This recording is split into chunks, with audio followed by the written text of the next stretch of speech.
Hello అండి. ఈరోజు మా గార్డెన్లో కాసిన అతిపెద్ద దోసకాయని కట్ చేసి చూపిస్తాను.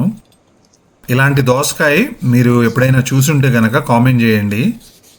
నేనైతే ఇండియన్ వెరైటీ అనుకున్నాను, కానీ లాస్ట్ టైం చాలామంది అయితే మెసేజ్ పెట్టారు ఇది ఇండియన్ వెరైటీ కాదని. ఈ వెరైటీ ఏంటో మీకు ఎవరికైనా తెలిస్తే చెప్పండి. ఎంత పెద్దగా కాసిందో చూడండి, పుచ్చకాయని కోసినట్టు కోయాల్సి వచ్చింది. కట్ చేస్తే లోపల ఇలా ఉంది, ఇంకా గింజలు కూడా ఇప్పుడే తయారవుతున్నాయి. నీట్గా డిజైన్ వేసినట్టు ఉంది.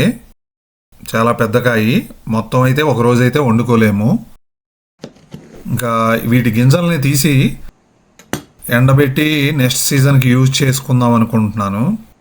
ఎందుకంటే నాకేదో లక్కీగా దొరికింది, కానీ ఈ మొక్క నెక్స్ట్ ఇయర్ దొరుకుద్దని గ్యారంటీ లేదు.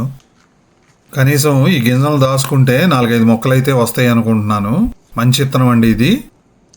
ఒక 5 కాయలు అయితే కాసింది.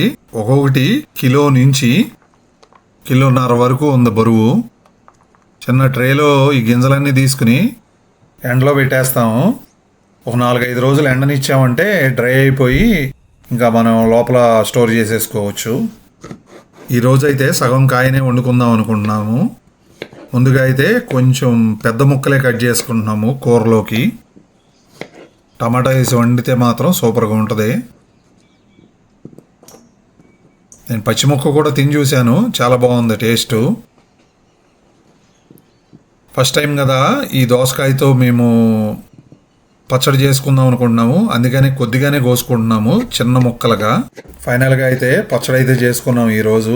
చాలా అంటే చాలా టేస్టీగా ఉంది. రోటి పచ్చడి నాకు చాలా ఇష్టం.